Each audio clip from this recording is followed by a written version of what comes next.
அனைவருக்கும் வணக்கம். மகர ராசினியர்களுடைய வாழ்வில் முன்னுக்கு பின் முரணான உங்களுடைய வாழ்வில் 23/9/2024 முதல் பல வருட நரக வாழ்க்கை முடிந்து ஒரு ஜென்மம் எடுக்கக்கூடிய காலகட்டமாக புதனுடைய இந்த உச்ச பயிற்சி பலன்கள் அமைஞ்சிருக்குதுங்க. அந்த வகையில உங்களுடைய வாழ்வில் என்ன மாதிரியான நன்மைகள் எல்லாம் ஏற்பட இருக்கு, கிரகநிலைகளின் ரீதியாக அமையிருக்கும் சாதகங்கள் என்ன, பாதகங்கள் என்ன, மேலும் என்ன மாதிரியான முன்னேற்றங்கள் எல்லாம் உங்களுடைய வாழ்வில் ஏற்பட இருக்குது. குறிப்பா இத்தருணங்கள்ல கிரகங்களுடைய சஞ்சார நிலைகள் என்ன என்று பார்க்கும்போது ரிஷபத்தில் குரு பகவானும், மிதுனத்தில் செவ்வாயும், கன்னியில் சூரியன், சுக்கிரன், புதன், கேது ஆகிய கிரகங்கள் இணைந்து சஞ்சரிக்கிறாங்க. கும்பத்தில் சனி வக்ரகதியிலும், மீனத்தில் ராகுவும் சஞ்சரிக்கிறாங்க. இந்த கிரகங்களுடைய சஞ்சார நிலைகளின் காரணமாக மகர ராசினியர்களுடைய வாழ்வில் குடும்ப சூழ்நிலை ரீதியாகவும் உத்தியோகம், தொழில், வியாபாரம், கலைத்துறை, அரசியல் துறை, மாணவ மாணவிகள், விவசாயத்துறையினர், பெண்மணிகள் என அனைவருக்குமே என்ன மாதிரியான நன்மைகள் எல்லாம் ஏற்பட இருக்கு என்பது குறித்தான முழுமையான பதிவு தான் இந்த வீடியோல நம்ம விரிவா பார்க்க போகிறோம். இதற்கு முன்னாடி புதன் பகவானை பற்றி சற்று விரிவாக தெரிந்து கொள்வோம். புதன் பகவானை பொறுத்த வரைக்கும் பொன் கிடைத்தாலும் புதன் கிடைக்காது என்று சொல்வார்கள். அதாவது இந்த இடத்தில் பொன் என்பது செல்வத்துக்கான அதிபதி குருவை குறிக்குங்க. ஜாதகத்தில் குருவினுடைய பலம் இருப்பதை விட புதன் பலமாக இருக்க வேண்டும் என்பதையே சூட்சமமாக குறிப்பிட்டுள்ளனர். அதாவது கல்வி, கலை, வித்தைகளுக்கு அதிபதி புதன் கிரகங்க. எந்த ஒரு விஷயத்தையும் கண்ணால் பார்த்தவுடன் அதை கையால் செய்வதற்கு புதனுடைய அனுகிரகம் வேண்டுங்க. கற்றவர்களுக்கு சென்ற இடமெல்லாம் சிறப்பு. நன்கு படித்தவர்கள் கை நிறைய சம்பளம் வாங்குவதை கண்கூடாக பார்க்கிறோம். நம் வாழ்க்கைக்கு அடிப்படையான கல்வி செல்வத்தை வழங்குபவர் புதன் பகவான். அப்படிப்பட்ட புதன் பகவான் ஒரு விசித்திரமான கிரகம் என்று தாங்க சொல்ல வேண்டும். என்றால் செவ்வாயை போலவே புதனும் இரு அதிபத்திய கிரகமாகும். அதாவது ஜோதிட ஆச்சரியமாக மிதுனத்தில் ஆட்சி பெறும் புதன் ஆட்சி வீடான கன்னியில் உச்சம் பெறுகிறாரு, மீனத்தில் நீச்சம் அடைகிறாரு. அது மட்டுமில்லாமல் அறிவு, ஞானம் இரண்டிற்கும் இவரே அதிபதியாகி படிப்பறிவு, பட்டறிவு இரண்டையும் மனிதனுக்கு உணர்த்துகிறாரு. விஞ்ஞானம், மெஞ்ஞானம் இரண்டிற்கும் காரணமாக நிகழக்கூடியவர் புதன் பகவான். அப்படிப்பட்ட புதன் பகவானை நாம் எப்படி வணங்க வேண்டும் என்று பார்க்கும்போது புதன்கிழமை என்றில்லாமல் நவகிரக புதன் பகவானை இந்த நாளில் வேண்டுமானாலும் வந்து வணங்கலாம். நவகிரகத்தை 9 முறை வலம் வந்து மனதார வேண்டிக் கொள்ளுங்கள். வேண்டியதெல்லாம் புதன் பகவான் தந்தருள்வார் என்பதுதாங்க ஐதீகம். அப்படிப்பட்ட புதன் பகவானுக்கு என்ன மாதிரியான பரிகாரங்கள் கூறப்படுது என்று பார்க்கும்போது 6 லக்னங்களில் இருந்தவர்களில் புதனினுடைய வலு குறைந்து பலவீனமாக இருப்பவர்கள் சீர்காழிக்கு அருகில் இருக்கும் திருவெண்காடு என்னும் ஊரில் கோவில் கொண்டிருக்கும் ஸ்வேதாரணீஸ்வரரை புதன்கிழமையில் சென்று வழிபட்டால் நல்ல பலன்கள் கிடைக்கும். சென்னையில் இருப்பவர்கள் போரூரில் இருந்து குன்றத்திற்கு செல்லும் வழியில் இருக்கும் கோவூரில் குடிக்கொண்டிருக்கும் சுந்தரேஸ்வரரை வணங்கினால் கூடுதலான பலன்களை பெறலாங்க. அது மட்டும் இல்லாம திங்களூர் புதன் பகவானுக்கு உரிய தலம் திருவெண்காடு. புதன் பகவானை வழிபடுவதற்கு உகந்த கிழமை புதன்கிழமை. புத பகவானுக்கு உரிய ராசி மிதுனம், கன்னி. இதே போல் புதன் பகவானுக்கான திசை வடகிழக்கு என்றும் புதன் பகவானின் அதிதேவதை மகாவிஷ்ணு என்றும் பிரத்யேக தேவதை ஸ்ரீமத் நாராயணன் என்றும் விவரிக்கிறது ஜோதிட சாஸ்திரம். அது மட்டுமில்லாமல் புதன் பகவானுக்கு உரிய நிறம் பச்சை. அதனால்தான் திருவெண்காடு தலத்தில் புதன் பகவானுக்கு பச்சை வஸ்திரம் சார்த்தப்படுகிறது. புதன் பகவானின் வாகனம் குதிரை, பச்சை பயிறு புதன் பகவானுக்கு விருப்பமான நிவேத்தியம் என்றும் வெண்காந்தல் மலர் கொண்டு அர்ச்சிப்பது சிறப்பு என்றும் அவருக்கான ஆபரணம் மரகதம் என்றும் விவரிக்கிறது திருவெண்காடு ஸ்தல புராணம். வழிபாட்டிற்கு ஏற்ற நாள் நேரம் இந்த புதன் பகவானை வழிபடுவதற்கு திருவெண்காடு. புதன் பகவானை வழிபட புதன் பகவான் உச்சம் ஆட்சி பெறும் காலகட்டமான புரட்டாசி மாதமும் ஆட்சி பெறும் ஆனி மாதமும் புதன் நட்சத்திரங்களான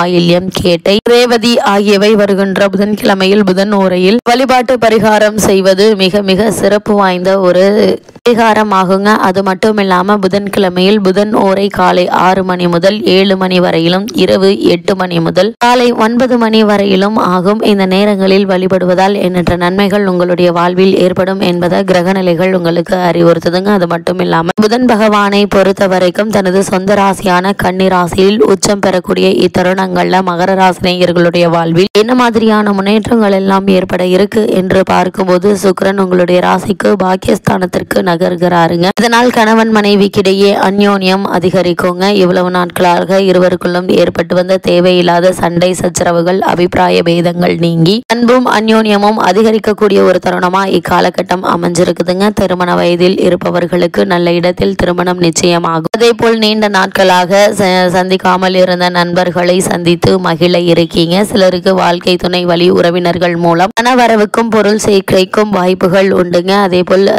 குடும்பத்தில் சுப நிகழ்ச்சிகள் சம்பந்தமான முயற்சிகளை மேற்கொண்டு வந்த மகர ராசியினருக்கு காரணமே இல்லாமல் முடியாமல் தட்டி கழித்து வந்த சுபகாரிய பேச்சுக்கள் நல்ல முடிவுக்கு வர இருக்குது. ராகு பகவான் உங்களுடைய ராசிக்கு 3ஆம் இடத்தில் இருப்பதால் மனதில் தைரியமும் ஆற்றலும் அதிகரிக்குங்க. காரிய தடைகள் விலக இருக்குது. அதே போல இந்த காலகட்டங்களில் வெளிநாடு சென்று பணியாற்ற வேண்டும் என்ற விருப்பம் இருந்துச்சு அப்படின்னா அதற்கான முயற்சிகளை தற்போது நீங்கள் தாராளமாக மேற்கொள்ளலாங்க. சிறு முயற்சியிலேயே உங்களுக்கு வெற்றி கிடைப்பதற்கான சாத்தியக்கூறுகள் அதிகம் இருக்குது. அதே போல உயர்கல்வி சம்பந்தமான வெளிநாடு சென்று விசேஷ உயர்கல்வி பயில வேண்டும் என்ற விருப்பம் இருந்தாலும் அதற்கான முயற்சிகளையும் தற்போது நீங்கள் தாராளமாக மேற்கொள்ளலாங்க. ஆனா எந்த ஒரு விஷயமாக இருந்தாலும் இடைத்தரகர்களை நம்ப வேண்டாம் என்பதை கிரக நிலைகள் மீண்டும் மீண்டும் உங்களுக்கு அறிவுறுத்துது. இக்காலகட்டத்தை பொறுத்த வரைக்கும் மகர ராசியை சேர்ந்த உத்தியோகஸ்தர்களுக்கு உங்களுக்கு காரணமே இல்லாமல் மறுக்கப்பட்டு வந்த பல சலுகைகள் உங்களுக்கு கிடைக்கக்கூடிய ஒரு தருணமா இக்காலகட்டம் அமைஞ்சிருக்குதுங்க. அதே போல உடன் வேலை பார்க்கும் எதிர்பாலினத்தவருடன் பழகும் போது அதிக எச்சரிக்கை அவசியங்க. அவர்களுடைய சொந்த விஷயங்கள்ல நீங்கள் தலையிடாமல் இருப்பது நல்லது. அதே போல உங்களுடைய சொந்த விஷயங்களை மற்றவரிடம் பகிர்ந்து கொள்ளாமல் இருப்பது மிகவும் நல்லது என்பதை கிரக நிலைகள் மீண்டும் மீண்டும் அறிவுறுத்துது. தொழில் மற்றும் வியாபாரம் செய்பவர்களுக்கு உங்களுடைய தொழில் சம்பந்தமான விஷயங்களை வாடகை கட்டிடத்திலிருந்து சொந்த கட்டிடத்திற்கு மாற்றுவதற்கான முயற்சிகள்ல வெற்றி கிடைக்க இருக்குது. நீங்கள் எதிர்பாராத இடங்களிலிருந்து வாய்ப்புகளும் சலுகைகளும் அமைய இருக்குதுங்க. ஒரு சிலர் தொழில் மற்றும் வியாபார ரீதியாக வெளிநாடு சென்று வரக்கூடிய யோகமும் அமைஞ்சிருக்குதுங்க. புதிதாக வீடு நிலம் வாங்குவதற்கான முயற்சிகளை மேற்கொண்டு வரும் மகர ராசியினருக்கும் கூட சிறு முயற்சியிலேயே வெற்றி கிடைக்கக்கூடிய ஒரு தருணமா இக்காலகட்டம் அமைஞ்சிருக்குது என்பதை கிரகங்களுடைய சஞ்சார நிலைகள் தெளிவாகவும் உறுதியாகவும் எடுத்து காட்டுதுங்க. மேலும் என்ன மாதிரியான விஷயங்களை நீங்கள் அதிக கவனத்தோடு இருக்க வேண்டும் என்று பார்க்கும்போது இந்த காலகட்டத்தை பொறுத்த வரைக்கும் உங்களுக்கு அலைச்சல் என்பது சற்று அதிகமாக தாங்க இருக்கும். குடும்பத்திலும் ஓய்வற்ற வேலைகள் இருக்குங்க. சிலர் வெளியூர் பயணங்கள் மேற்கொள்ளக்கூடிய ஒரு சூழலும் ஏற்பட இருக்குது. தேவையற்ற பிரச்சனைகள் வரும் என்பதால உறவினர்களிடம் பக்குவமாக நடந்து கொள்வது மிக மிக நல்லதுங்க. எடுத்தோம் கவுத்தோம் என்று எந்த செயலிலும் ஈடுபட வேண்டாங்க. வியாபாரத்தில் புதிய முதலீடுகள் இப்போது வேண்டாங்க. அஷ்டமத்தில் சூரியன் பலமாக இருப்பதால் யாருடனும் பகைத்து கொள்ள வேண்டாங்க. முன்கோபத்தை கைவிடுங்க. கண்ணெரிச்சல், உடம்பில் அரிப்பு, உஷ்ண சம்பந்தமான உடல் உபாதைகள்,